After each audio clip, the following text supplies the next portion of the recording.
जनपद प्रयागराज के ब्लॉक क्षेत्र फूलपुर के ग्राम सभा बिगहिया में शैलेश मिश्रा के तत्वाधान में वृक्षारोपण कार्यक्रम का आयोजन किया गया, जिसमें मुख्य अतिथि के रूप में ब्लॉक प्रमुख फूलपुर श्री विपेंद्र सिंह पटेल जी ने पीपल का पेड़ लगाते हुए कहा कि पर्यावरण को बचाने के लिए पौधारोपण बहुत ही जरूरी है।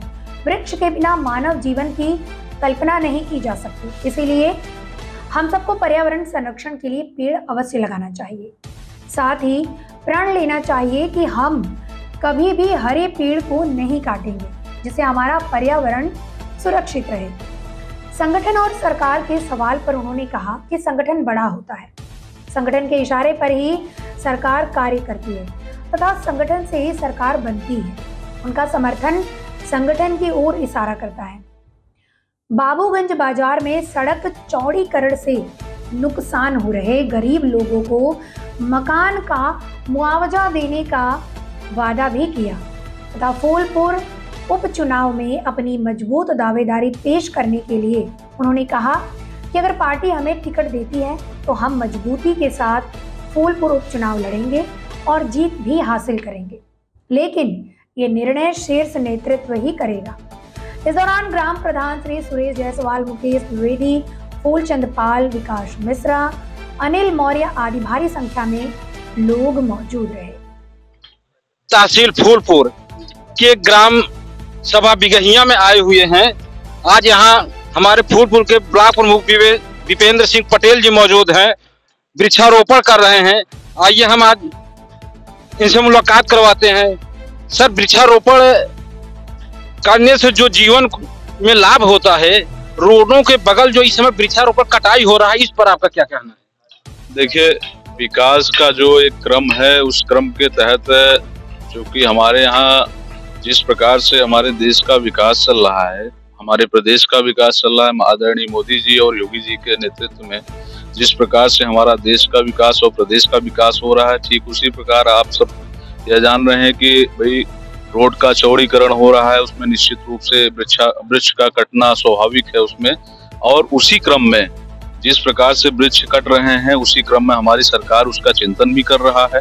तो उस चिंतन की कड़ी में हम लोग बृहद जिस प्रकार से हमारे मोदी जी का आह्वान है कि ज्यादा से ज्यादा वृक्षारोपण किया जाए, जिससे आने वाली पीढ़ियों को के लिए, हमारे जल संरक्षण के लिए। और क्योंकि इस बार आपने देखा भी होगा कि गर्मी भीषण पड़ी है अपने देश में, अपने प्रदेश में, और सर्वाधिक तापमान अपने प्रदेश में, उत्तर प्रदेश में ही रहा है। तो उसी क्रम में हमारे प्रदेश का जो 44 करोड़ वृक्षों का एक लक्ष्य रखा गया है, तो उस क्रम में आज हम सब यहाँ पे बिगहिया ग्राम सभा में वृक्षारोपण कार्य करने का काम किए हैं। उसी क्रम में हमने भी यहाँ पे वृक्षारोपण किया है जो है। सर, एक सवाल इस समय बहुत वायरल हो रहा है, संगठन बड़ा या सरकार? देखिए, इस विषय में हम नहीं बोलेंगे, बहुत ज्यादा नहीं बोलना चाहूंगा ये। और निश्चित रूप से देखिए, कोई भी किसी भी बड़े कार्य को करने के लिए एक संगठन की आवश्यकता होती है, तो निश्चित रूप से संगठन तो जरूरी ही होता है। संगठन के बाद सरकार बनती है, तो यह क्रम तो अपनी जगह सही है। ये नजदीक बाबूगंज बाजार है सर, इसमें सड़क चौड़ीकरण में कई ऐसे गरीब व्यक्ति हैं जिनके सर से छत गायब हो जाएगा। उनकी सहारा के लिए क्या कोई इसमें सत्ता से आप कोई संदेश अपना पहुंचा सकते हैं जिससे कुछ रोक लगे? नहीं, देखिए, जब विकास की कड़ी जब होती है तो उसमें कुछ न कुछ तो परिवर्तन होते ही हैं, और उसके बारे में सरकार चिंतन भी करती है। मुआवजा का भी प्रावधान है, तो हमारे जो भी किसान भाई जो भी जिनका भी मकान और जमीन गई है, तो उसका एक प्रावधान भी बनाया गया है, और प्रावधान की कड़ी में उनको मुआवजा के रूप में धनराशि भी मिलती है। तो उसके माध्यम से उनका पुनर्वास भी सरकार हमारी कराने में अग्रसर रहती है, हमेशा चिंतित रहती है। अब सर, यहाँ के विधायक प्रवीण पटेल जी तो सांसद बन गए हैं, अब उपचुनाव होने वाला है, तो इस समय बीजेपी की क्या रणनीति होगी इस उपचुनाव के लिए? इस बारे में हमारे शीर्ष नेतृत्व अपना डिसीजन लेंगे। जो भी उनको करना रहेगा वो इस बारे में उनका निर्णय रहेगा। चुनाव तो लड़ना है, उपचुनाव है, तो उपचुनाव में तो भाई चुनाव तो कराना ही है सरकार को, तो उसका समय आएगा तो फिर देखा। आप भी सर यहाँ जमीनी स्तर से यहाँ लड़ रहे हैं, क्या आपका विचार है उपचुनाव में टिकट देने का?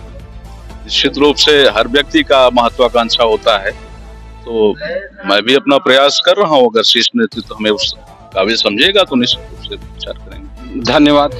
श्री हरफू